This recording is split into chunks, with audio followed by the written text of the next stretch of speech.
Please be seated.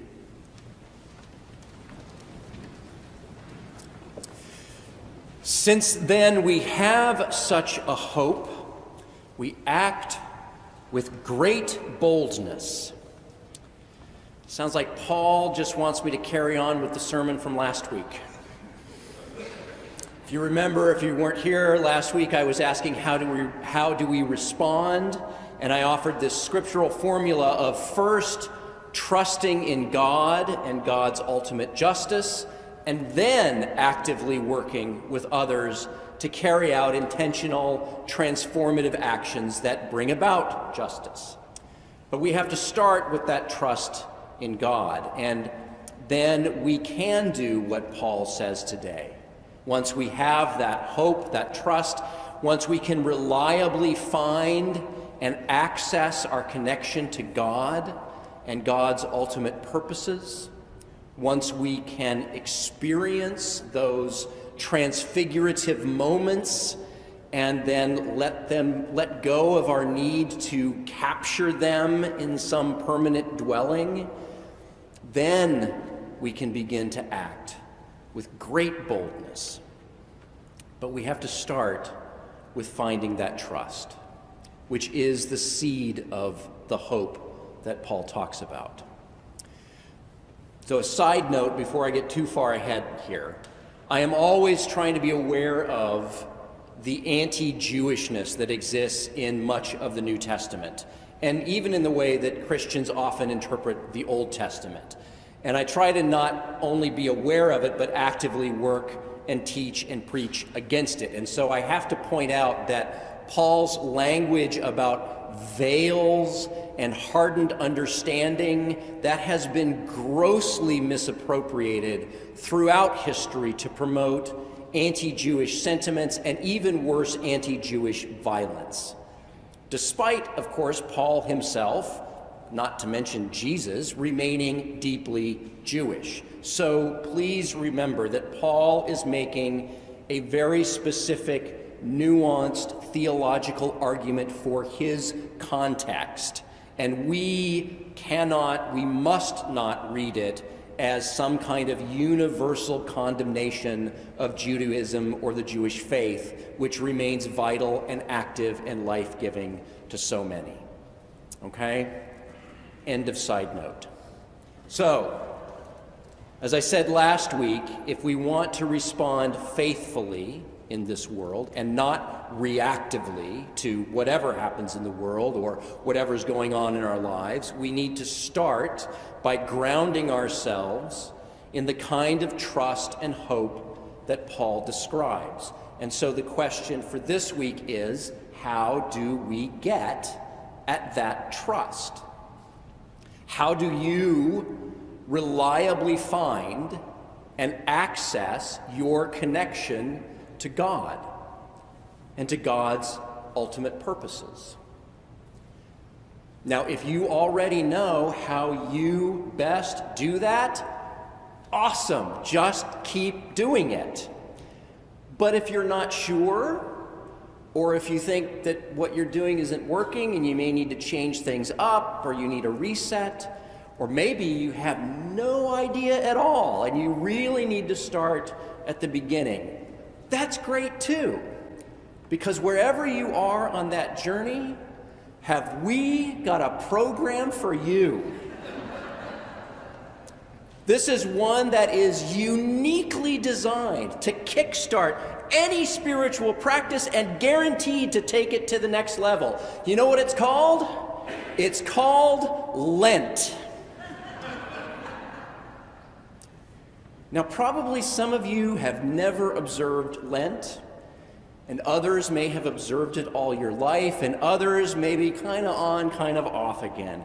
But I really encourage all of us this year to not ignore the invitation that Lent offers us, to take seriously the need to really deepen our faith and our experience of God, so that we can act with great boldness and with compassion and with love. We are offering a variety of opportunities here Many of us, myself included, will be working through the new book by Christine Walters-Paintner called A Different Kind of Fast, Feeding Our True Hungers in Lent. And I was drawn to it in particular because she creatively uses both traditional and contemporary spiritual tools and invites us into an exploration of what we are truly hungry for, of where we find that deep sense of meaning and that inner stability. And if you decide to join and follow along, what you'll be invited to fast from are not things like chocolate and TV. You'll be invited to fast from things like consuming and inattention, scarcity, rushing, planning. That would sound scary to me. Certainty, holding it all together.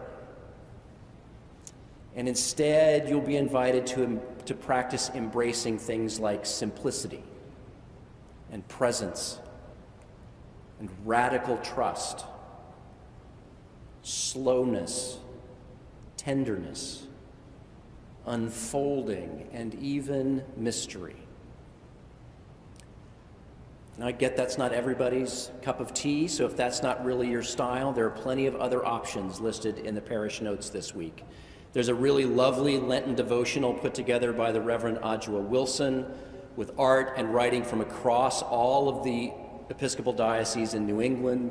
There's a video series called Life Transformed, The Way of Love in Lent, that's available on the Episcopal Church's website, and I know that there are many, many, many other resources out there. Now, of course, you can do all of these things on your own, but I strongly encourage you to find a companion. Find someone you can reflect with, someone you can be accountable with, because one of the easiest things to do, and really one of the least faithful things that we can do, is try to start or deepen any spiritual practice by ourselves. Because what happens then is as soon as we slip or we forget about our intentions, or we just simply decide not to do it for all of the very good reasons that are out there, then we're done and it feels like we failed Lent. And I don't want anyone to feel like you failed Lent this year. But if you have a companion, if you have someone that you can walk alongside and you can encourage one another and help one another and muddle through it together, well, you'll all be better off. So phone a friend, find a buddy. Look, Jesus sent people out 2 by 2 for a reason, okay? Now, in order to help with all of this, members of the Daughters of the King are actually leading weekly small groups that will meet and reflect on the practices outlined in Paintner's book and how they're resonating with you, and there are still a few spots left in a few of those groups. But if you don't want to, or you're not able to join one of those groups, then just think about starting one of your own.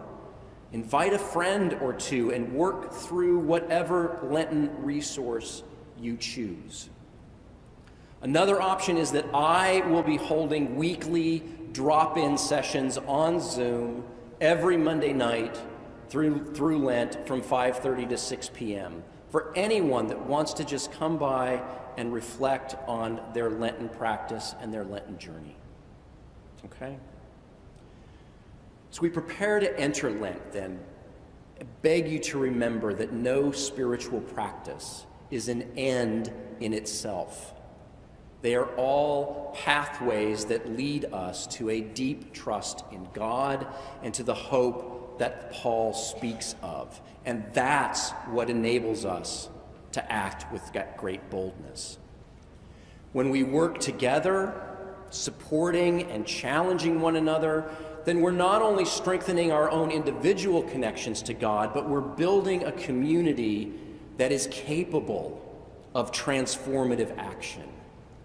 And that's the ultimate goal, isn't it? Becoming people who trust God's justice enough to work boldly for it in this world. And so this Lent, find your practice, find your companions, find your connection to that deep trust, and together, let us all be transfigured by hope into bold and loving action. Amen.